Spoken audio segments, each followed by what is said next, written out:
Okay, everybody take note of the fact of the way I have these laid out. And it shows you that in the instructions. I've got both sides now gluing up. But you make sure that when you do this, that you are going to have a left and a right side. That's why I laid them out this way. Put the glue on the wrong side, put them together the wrong way, you're going to have a left side and a wrong side. Something else, two left sides, or two right sides, or however. Another thing to make note of, it fits flush along here, it fits flush along where the firewall is going to go, but up top, and it's flush along here where the wing's going to saddle in. But up here, it's going to come about 1/8 of an inch down from the top. I looked forward in the plans, it doesn't mention that, but what you want to make sure of is that's there, because there's going to be a hatch, a piece of balsa that goes over the top there later on. So just wanted to point that out to you. But so far so good. We're just in the first steps of getting this together, but I'm real impressed with the way the pieces go together, the way the instructions are, and it looks like it's going to be a great kit.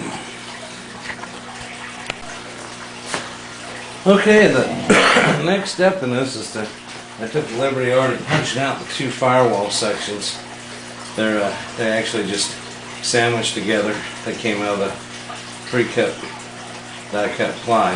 One thing to pay attention to is I went ahead and punched the holes out in this one. There's going to be a hole here for your fuel line, and another couple holes here that you use later on in the building process. And anyway, you want to make sure you punch those out first before you glue this together. I kind of take my knife and just clean up those holes a little bit, make sure there's no burrs in there. Do the same thing here.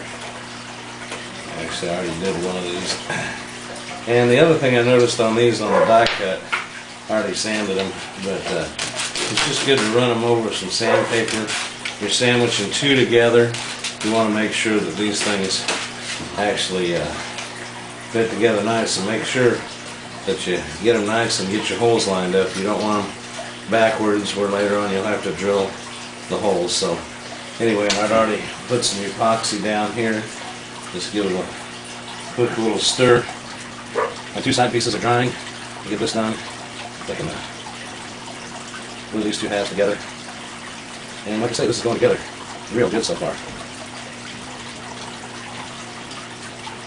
Make sure you get this good coated well.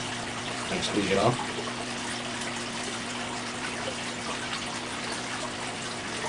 Kind of messy. I need to have some better stirring sticks and whatnot. One another compared to keep a rag nearby with some alcohol on it. Get all those off the edges there. Looks like I put a little bit much in there. Just clean that off. And again, make sure your holes are lined up properly. Oh, see, I almost got it backwards. Make sure the side's clean. And just push them together. Make sure they're nice and firm together like that. Nice and square all the way around. Get them pushed together. Now what we're going to do is use my clothespins again.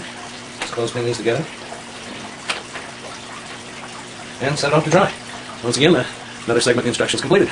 We're moving on to the next step in the fuselage construction.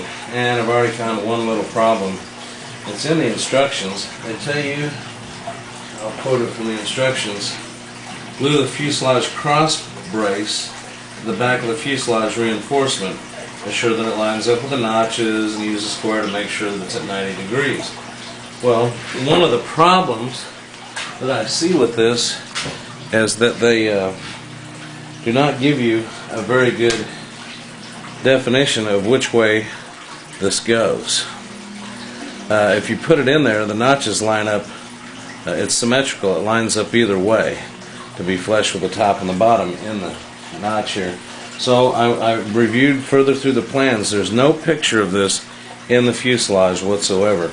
So what I'm going to do is I'm going to assume that this is the top as it was laid out in the die-cut sheet. Everything seems to be that the top is here, and it makes sense that it's rounded, I guess, to me anyway. So I'm going to go ahead and mount this assuming that this is the top, and the pictures are just, there is no picture or definition. However, when it talks about mounting the firewall into the side, it does mention that the hole here would go to the top left, which again, I'm assuming that that is going to be for the fuel line, and that would make sense that it would come up to the top left of the fuselage. That's where your carburetor is going to be on your motor. So anyway, we're getting ready to install these. Okay, just making sure I was recording there. One thing you do need on this part is a square. I'm going to do something a little different this time. I've got some thin CA glue, some Instaset, and I've got my 5-minute epoxy. I'm mixing up my epoxy, but what I'm going to do on this to help out, this is something I've done before. I know everybody may have different views on this, whether or not it'll work, but I am going to put this 5-minute epoxy on my piece to be installed here. Again, it says in the instructions, as it lays, put it to the top left. Well, it depends on how you're looking at it, but when it clings together, this will go to the top left. What I'm going to do is put this on here and line up my square and make sure that I'm totally square. But then what I like to do to help so I don't have to hold this the whole time to make sure that it's square is what I will do. I will put some of my Instaset, my CA glue in there, and just use it to get this kind of just a thin bead, almost like a little gusset of glue in there, instead of instantly to hold that piece square for me. Now I can take this away, and I can pretty well rest assured with this instant glue that it won't move on me while my epoxy sets. So again, I've got a nice 90-degree on here, and it's been held in place by the Insta glue. Let's go ahead and get some more 5-minute epoxy here. We're going to put this on like this is what we've decided to do here. May come back to haunt me later, but I looked through the instructions, so I'll let you know through the building of this if this was right or wrong, and goodness knows that we may have to do some modifications. Again, I'm going to use my CA glue down here. I'm going to use my Instaset, sometimes they call it zip kick or whatnot. Put that on there, make sure it's all square. It looks like it's holding nice and square. And one more step of the fuselage down. Okay, this side's dried up real nice, gave it time to set. I've mixed up some more epoxy. This is always kind of delicate here. What I'm going to do is now we're gluing the two sides of the fuselage together per the instructions here. I put plenty of epoxy with it. What I'm going to do is flip this over since we do have it dry now, get the glue out of the way. I'm going to line this up like so and like so. I test fit everything before I glue it. When I had the camera off, I test fit it. And what I want to do is, this to me is critical. We want to make sure that this is good and square here.